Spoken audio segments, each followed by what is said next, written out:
So our focus at this point in time is in South Africa, although there is a mechanism called the Southern African Power Pool, whereby electricity can be traded across borders.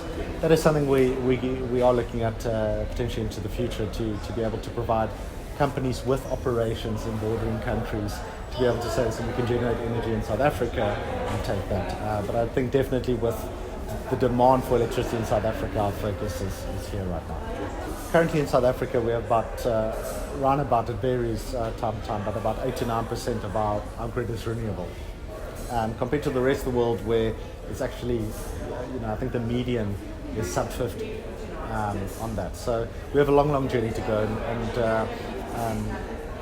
I think that demand or the market growth is going to be very much a function of decommissioning of existing dirty generation facilities and the process for doing that, if that is done.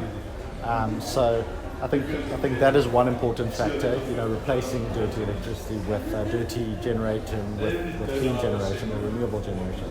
And the other one is economic growth.